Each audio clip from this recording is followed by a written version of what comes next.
Even the 14 font now is like blurry.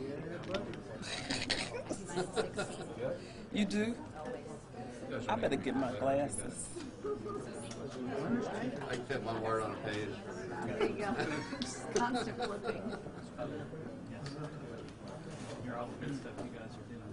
It's popping up everywhere. Every entry range.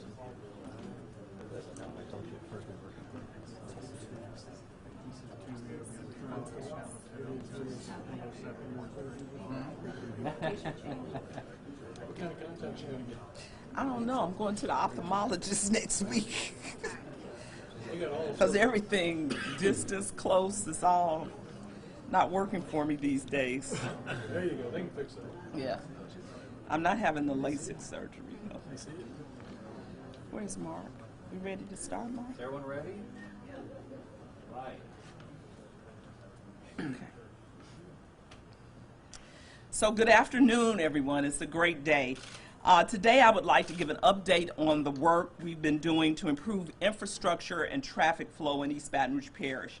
Nearly a year ago, the people of our community voted for a better traffic system and improved infrastructure. It was an emphatic message to me and my team. Fix this and fix it quickly. As a resident of East Baton Rouge Parish, I fully understand the daily frustrations we face in traffic. So many of us start our days upset about it. Too many of us end our days dreading it. But the good news is that help is indeed on the way. And so today I would like you to hear about the progress we've been making since last year and the progress you can expect to see. We've been working, my team and I, to eliminate much of the gridlock. We've been working to address a generation of antiquated infrastructural problems. And I look forward with anticipation to the day our infrastructure issues are resolved. I know that our progress comes with temporary discomfort. What I can tell you is we are working as fast and as smart as we can to fix this for you. East Baton Rouge Parish is not just our home. We support the region with the jobs, colleges, entertainment, and sheer impact we make on the capital area. I know our success is important to Louisiana.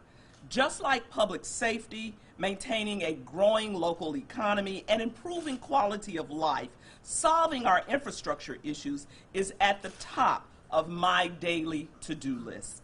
So today you will hear about how MOVEBR sought community engagement for the prioritization of its projects. This ensures the process is fair and every part of this community benefits. The first projects represent every part of our parish and every Metro Council district.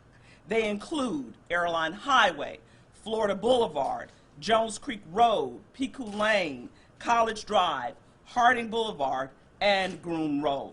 Today, you will also hear how we're reaching out to small and disadvantaged businesses so that they can share in the largest infrastructure investment in the history of our community. We're specifically making a point to engage women-owned, minority-owned, and veteran-owned companies. So far, nearly 1/4 of the subcontractors in our project management teams are small, disadvantaged businesses. Finally, you will learn how we are rolling out these projects quickly and in some cases immediately. I'm making my team available to answer questions so that our community can be assured that help is indeed on the way. Speaking with me today is Tim Harris, who is a member of the Prioritization Committee and the Vice Chairman of the Greater Baton Rouge Industry Alliance, Raymond Jetson, who is leading our small business outreach, and Fred Rayford, our Director of Transportation and Drainage, who will address specific details of prioritization. First, let's hear from Tim Harris. Tim?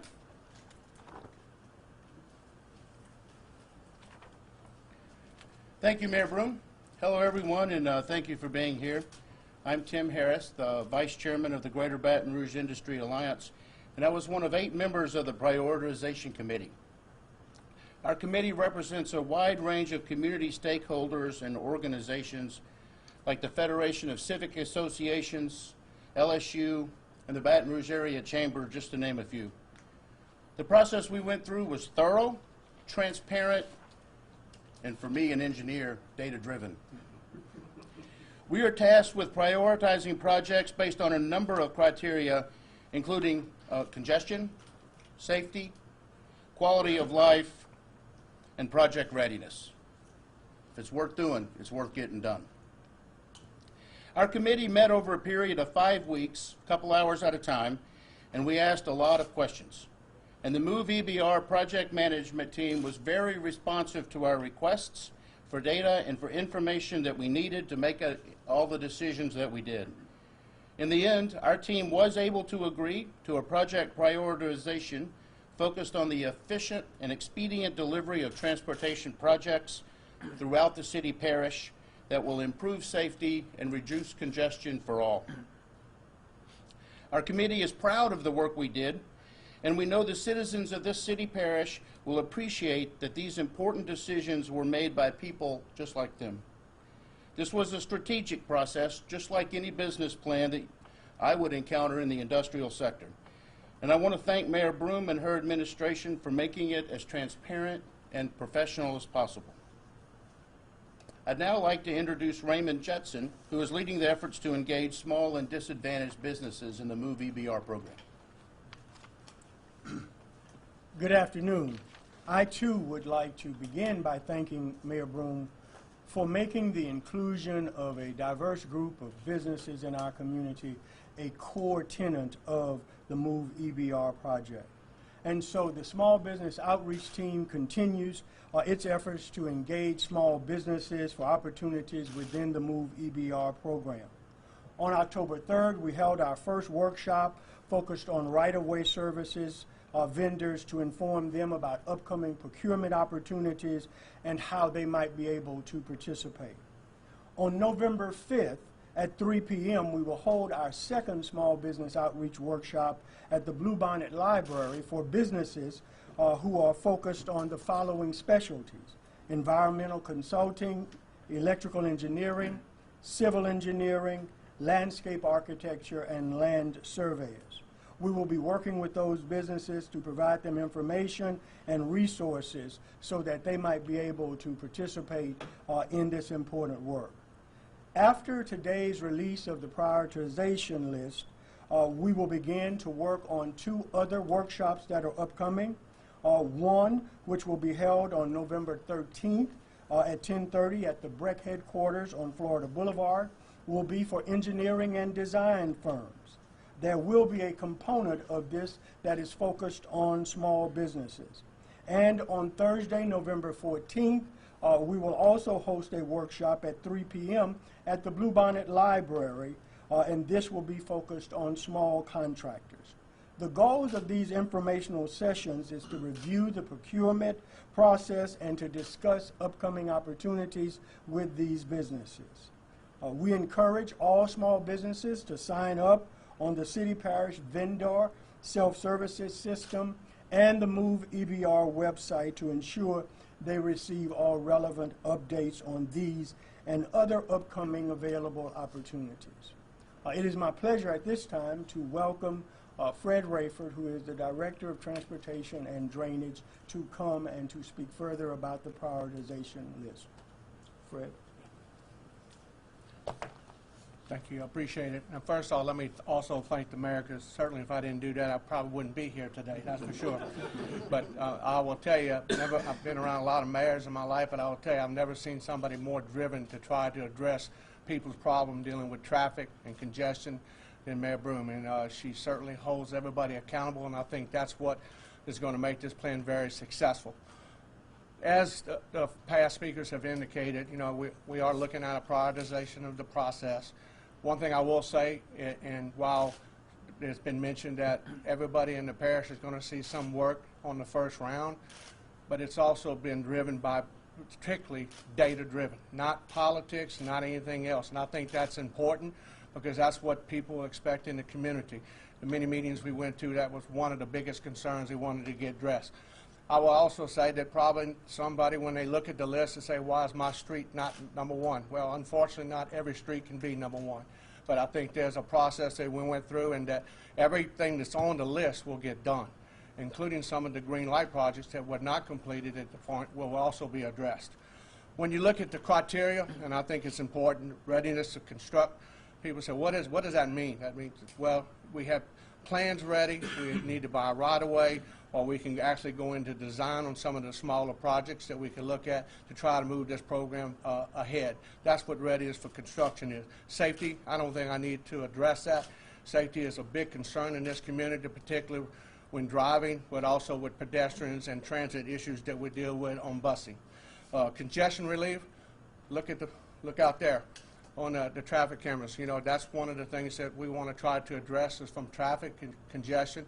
And I believe that what we've looked at, not only are we going to address traffic from a regional standpoint, from a local standpoint, but we also need to look at it from a regional aspect because of projects like Airline Highway, which and Florida Boulevard, which connects other parishes to our location. But as the mayor indicated, that businesses come in there, people come in to go to work every day. Complete streets. That is probably one of the most important components in my mind that we looked at. And what that means is that we want to look at all modes of transportation. You know, whether people like to ride a bike, or whether people want to walk, or whether they want to ride a bus, or whether they want to drive a vehicle. We want to make sure that we meet all those requirements as much as possible to provide the assets and be able to provide the community the assets that need to go to and from where they want it to address. Quality of life, that affects everybody every day. I will just tell you it's important to me because I think when you want to be able to get to public places, but you also have other locations that you may want to be able to travel to, and you want to have all those modes to be able to deal with. Well, we use this data that we all collected from our program managers, and as Tim mentioned, we had that committee, the prioritization committee, and I will tell you it was exciting to see the thought process. There was a lot of discussion about a lot of the items in there and the data that was provided to us. But I think at this point the decisions were made by each individual, and I think it's turned out where we ranked the priorities as they came out. And I'm going to mention to you under the green prioritization, and you'll see that on some of the boards, and you may even have it under your package. Those are the one of the projects that will probably be out first. A lot of them will be, at least 22 that we see will be done under construction and also through a design process. That is important, and you'll see with the shovels they will have, those are the ones that will be ready within the next 24 to 36 months. Some will be made be ready earlier than that. A lot of that, when we looked at the process, we wanted to be sure that the committee knew that all of these projects, or some of those projects, were part of the green light plan that we wanted to see that got done because we did not want the people in the community to feel like they were forgotten. So you'll see those as part of the project. The blue priorities, there are a lot of those in the blue priorities that are part of the MOVEBR program, but they will also be included in priority 1 once the designs are underway. We believe that right-of-way acquisitions are going to be minimal in many of these projects, and that certainly that will be available with the funding under the MOVE program.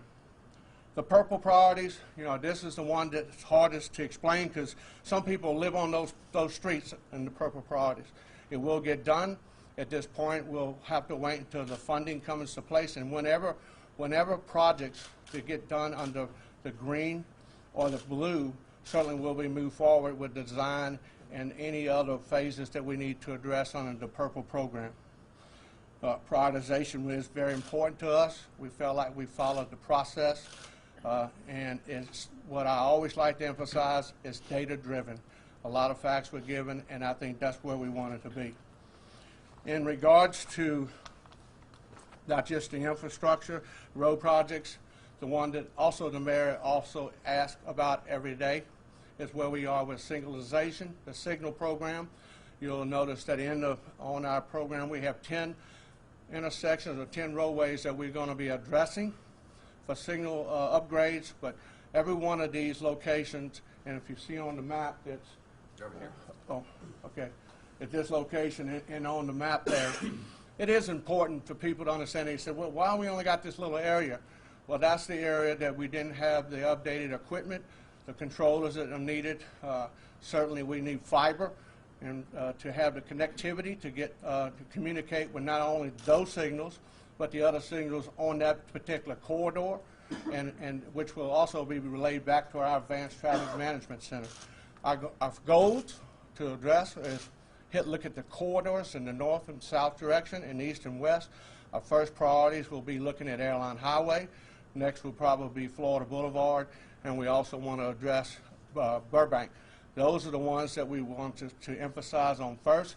They carry a lot of traffic on a day-to-day basis and probably have the most complaints from many of the citizens that ride in these streets every day. So I think that's going to be the process that we'll go through. We also, under the program, you know, people don't think about it, but school flashers, you know, they're not seen everywhere, but we have over 400 that we want to install. There's flashing school zone lights. That is important because in the community, because when you see these signs every day, you have a tendency to not pay attention to it. And we believe that putting the flashing lights, which other cities have put up, school zone lights certainly have worked, and we believe that will be a positive impact for the safety of the kids walking to and from school, particularly on our sidewalks that we intend to build along those areas. The other issue that I will tell you that we'd like to address is that when you look at our overall plan, you know, fiber connection is our key component. That's what's been missing. A lot of people have said why we're not where everybody else needs to be. We will be once we have the connections. Certainly, will there be some other upgrades that need to be done? Yes. We're only spending $10 million, but this will probably be the best $10 million that we could spend to get people moving to and from the locations they want, particularly on these major corridors. And I will also mention to you there are 10. 9 of them are state highways. Now, most people don't care.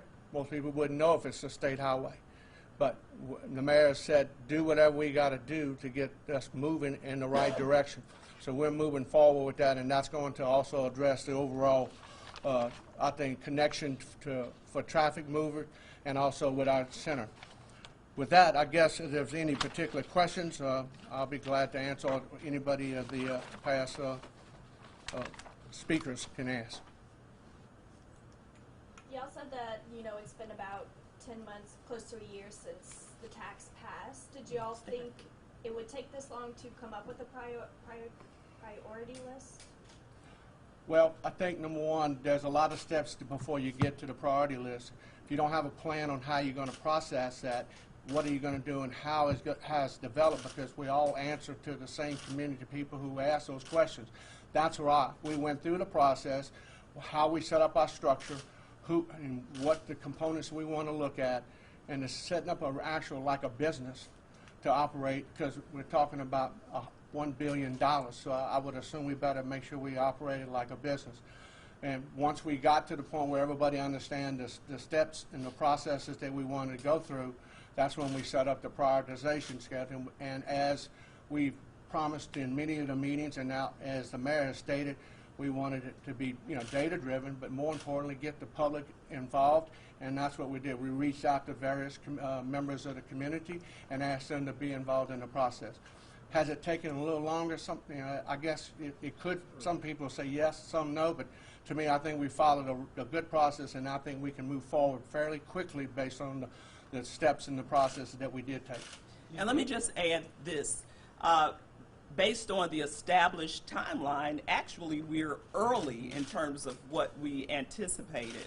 I will tell you, as the CEO of the city and someone who knows the concern that our citizens have around infrastructure, transportation, as we look out at our advanced traffic management system there, when you're dealing with, as Fred mentioned, $1 billion project, it's important that we cross every T and dot every I. And so in addition to that, transparency is a priority for us. Data is a priority for us. And so for us to make sure that we are doing our due diligence and to make sure that the citizens get what they are paying for. I think they will be very pleased with the prioritization, but not only that, the thoroughness of what we did ahead of time to make this happen. You guys have said data-driven a lot. Like, what data specifically went into like making these decisions? I mean, were you using like traffic counts? Were you using, I mean, what? Terry, we use a lot of data. It is traffic counts, and we actually went out and did some other counts to just verify some of the numbers. Safety, all we got to do is pull up a lot of the data from Highway Department on accidents that took place, and we pulled data from not only the police department, the sheriff's office, but from state police. On state routes, we also pull that information through the website. So, I mean, congestion levels, we have ways to measure that, but all you have to do is just go visually look out there and see that every day and listen to the number of complaints that we get about why we're not moving through this traffic signal at this location.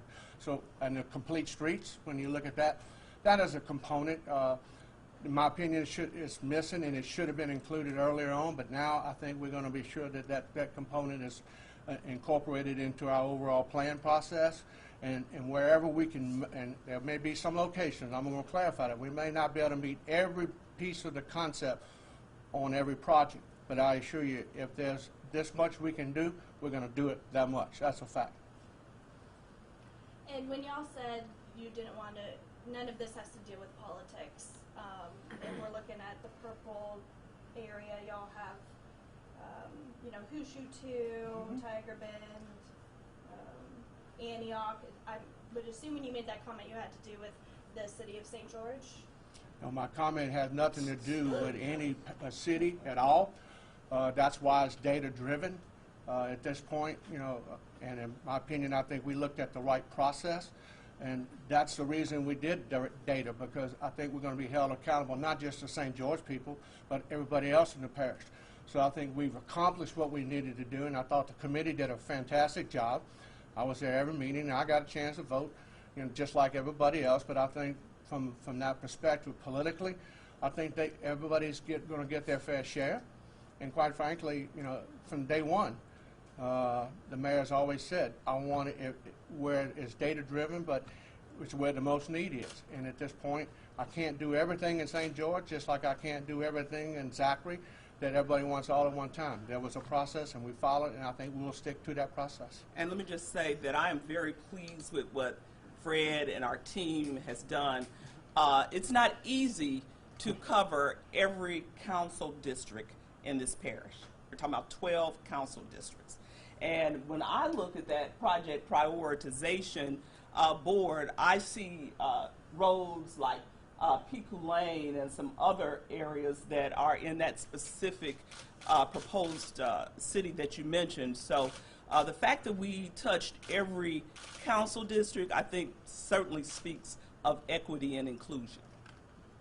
Looking at the prioritization list, the ones with the shovels that are 24 to 36 months, were the ones in the green without shovels, will those take precedent over the blue ones?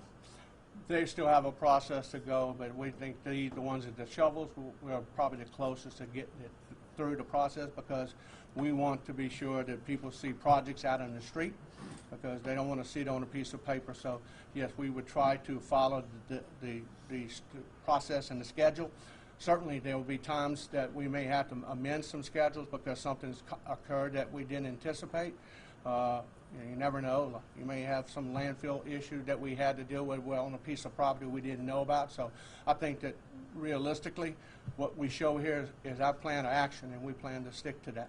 Fred, has there been any thought given to how the projects will be implemented or rolled out? What I mean is, like, we're not going to have, like, orange cones everywhere at the same time and just making traffic even worse. Absolutely, and that was one of the concepts when we looked at the prioritization. We also are aware that what projects the DOTD would also be looking at, because we have other entities that are doing construction, and we don't want to make everybody's life miserable. But as the mayor stated earlier on, that you know there is going to be some inconvenience, but our goal and objective would be to minimize that and try to find ways from a construction aspect, if we can do more work at night on some of these projects, that's what we would try to do to reduce the frustration in motoring public. As I often say, Terry, when people talk to me about our projects, it's temporary discomfort for a long-term gain. Just for clarity, so you said the blue shovels will be done before the green area that doesn't have shovels? No, it's not blue. There's orange on the sheet. But yeah, sorry, the orange Okay, shovels I just want in to the be sure blue we're part. talking about the right Yeah. ones, that's all.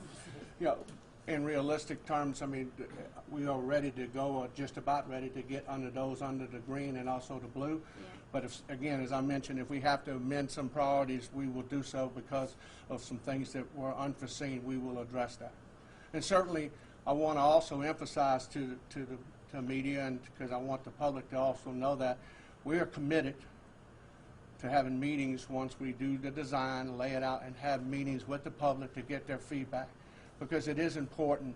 We may not be able to do everything that the committee, that people want us to do, but we're going to at least listen to the point, and if we can incorporate it and make it work, that's what we want to do. And as the mayor said, certainly we want to make sure the people feel like they were part of the process, and we want to be very transparent, and that's one of the ways that we can do to try to address that. And I believe in that because I think that's the way it should be done, because last time I checked, we're paying for it. So if we're going to, let's make sure we have an opportunity to get their input. And just to reiterate, you know, we do have a website up. You were going to say MOVEBR. I'm sorry? I10BR. No. MOVEBR. You at the wrong. Yes, you're at the wrong meeting. You at the wrong meeting. That's the other project. MOVEBR.com. And you can see all the projects that are up there. MOVEBR.com. You can keep up with the projects. You can see what is going on with the MOVEBR projects. I'll just also back up what the mayor stated.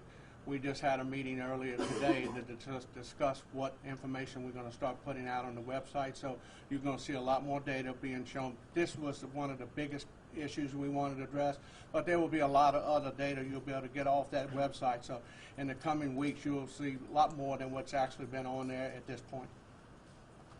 One more question. That public input in the future, will that be mostly cosmetic things, or will that be able to kind of alter some of the prioritization? Is this kind of set in stone? I would say we're not going to change the prioritization unless it's an issue that we're not aware of that really impacts people. And sometimes it can be an environmental issue that that delays it for another 6 to 8 months, maybe a year. Those will be the type of factors that we would look at trying to make adjustments. Otherwise, I think that we looked at this very hard, and we also had input about where our projects were from a design, and also if we needed to acquire right-of-way, approximately how long that would take.